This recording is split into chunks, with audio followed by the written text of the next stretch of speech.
अस्सलाम वालेकुम। हम डिस्कस करेंगे मोलर वॉल्यूम को। जैसे हमने मोल का कॉन्सेप्ट सीखा, हमने एवोगैड्रोस नंबर का कॉन्सेप्ट सीखा, इसी तरह एक टर्म है मोलर वॉल्यूम।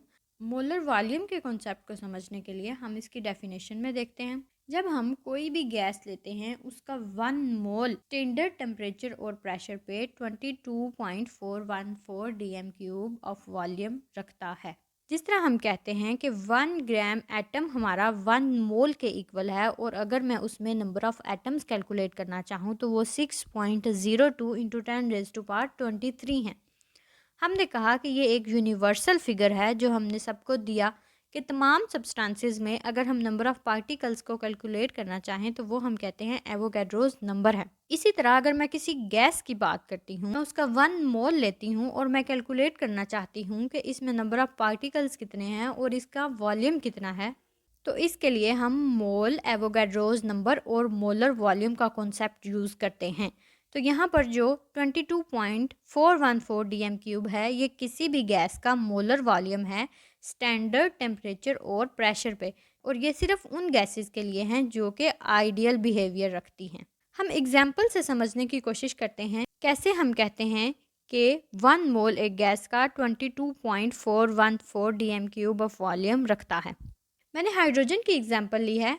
हाइड्रोजन का एक एटम 1.008 ग्राम मैस रखता है। जैसे हमने हाइड्रोजन के एक एटम को 1 मोल के इक्वल किया, फिर उसमें 6.02 इंटू 10⁻23 पार्टिकल्स बताए। इसी तरह अगर मैं हाइड्रोजन गैस की बात करती हूँ तो 1 मोल हाइड्रोजन गैस का 2.016 ग्राम्स मैस रखता है, और इसमें अगर मैं number of molecules hydrogen gas के कैलकुलेट करना चाहूँ तो वो हैं 6.02 इंटू 10⁻23।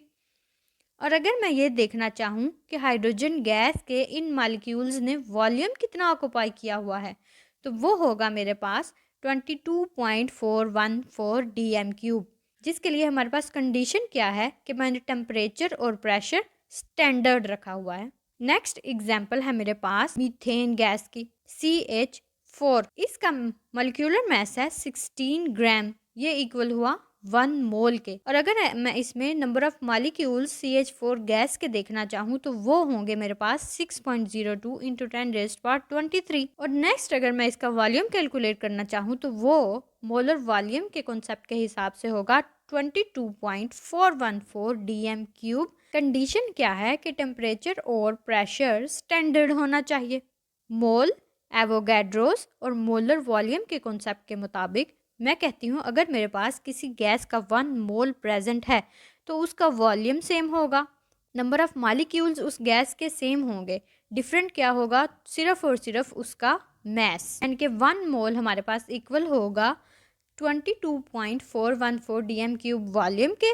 अगर उसमें नंबर ऑफ़ मॉलिक्यूल्स देखूँ तो वो होंगे 6.02 इंटू 10⁻23, और डिफरेंट क्या होगा? सिर्फ और सिर्फ उनका मैस। डिफरेंट मैसेज रखने वाली तमाम गैसों को सेम वॉल्यूम देते हैं। इसकी रीज़न क्या है कि उनका मैस डिफरेंट है लेकिन उसमें सेम नंबर ऑफ़ मॉलिक्यूल्स हैं और उसका सेम वॉल्यूम है। इसकी रीज़न ये है कि वॉल्यूम को ना तो गैस का मैस इफ़ेक्ट करता है और ना ही मॉलिक्यूल्स का साइज़ इफ़ेक्ट करता है। गैस मॉलिक्यूल्स में एक मॉलिक्यूल का दूसरे मॉलिक्यूल से डिस्टेंस बहुत ज़्यादा होता है, जो कि 300 times greater than their diameters. कि अगर हम एक गैस मॉलिक्यूल का डायमीटर देखें तो उस डायमीटर से 300 टाइम्स ग्रेटर डिस्टेंस होता है उनका एक दूसरे से।